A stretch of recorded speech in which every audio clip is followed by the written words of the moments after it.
Bonjour et bienvenue sur notre chaîne. Aujourd'hui, nous allons vous parler spécifiquement d'un thème très capital qui va vous permettre de réussir aussi à vos séances. Il s'agit aujourd'hui de l'influence de la tenue de sport en EPS. Mais avant d'avancer, nous allons vous demander de vous abonner à notre chaîne, activer aussi la cloche pour recevoir les notifications et n'oubliez pas aussi de partager à plusieurs personnes.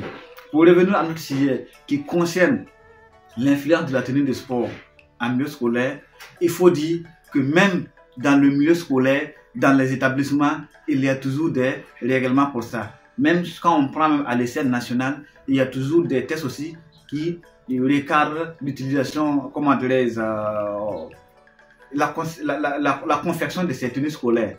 Et dans chaque établissement, normalement, lors des séances TPS, il devait avoir un cadre spécialement pour ça, où les parents d'élèves, les enseignants ainsi que l'administration doivent s'asseoir pour choisir quel type de tenue les élèves doivent porter pour bien pratiquer les activités physiques. Mais ici, nous allons parler de l'influence.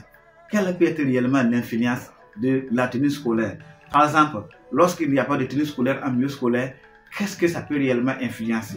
Par exemple, lors d'un exercice physique, où vraiment il est au choix de chaque élève d'amener sa tenue, vous allez voir les différentes tenues possibles. Les filles porteront les habits qu'elles veulent, les garçons aussi feront partie, qui mettent en évidence leur intimité, ce qui n'est pas totalement intéressant, aussi bien sur les garçons que sur les filles. Ça, c'est une manière qui peut influencer. Aussi, au niveau des choix de la tenue, lorsque la tenue n'est pas réellement adaptée, ça peut vraiment influencer la pratique. Ça peut être des tenues qui peuvent déchirer d'un moment à l'autre. Ça peut être des tenues, comme je vous ai dit, qui présentent certaines parties du corps et qui ne favorisent pas réellement un certain investissement dans l'activité. C'est ce qui n'est pas totalement important et intéressant ici. Donc, la tenue doit être de manière adaptée pour favoriser l'apprentissage lors de nos séances. Et maintenant, je vais vous parler de l'importance de la tenue scolaire lors des séances. Je vais prendre seulement 3 exemples qui vont nous permettre de vraiment d'accorder une certaine importance à la tenue scolaire. Il s'agit premièrement de l'appartenance à un groupe, ce sentiment d'appartenance.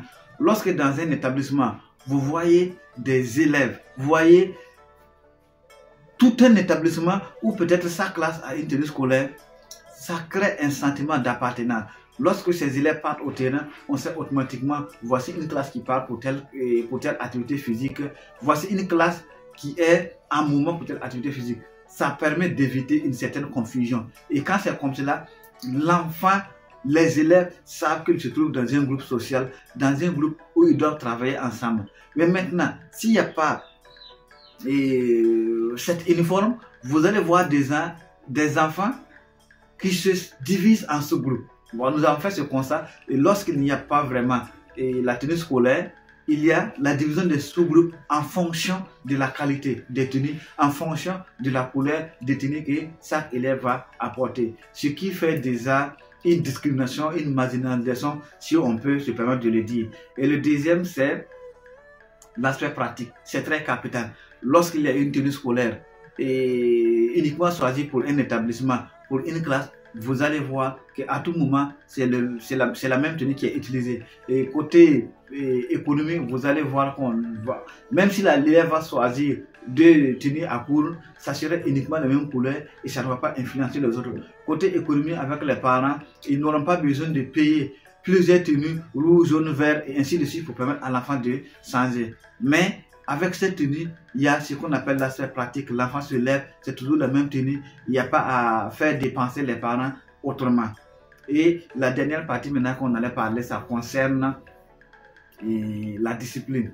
C'est très capital la discipline. Il n'y a pas un travail réussi sans la discipline.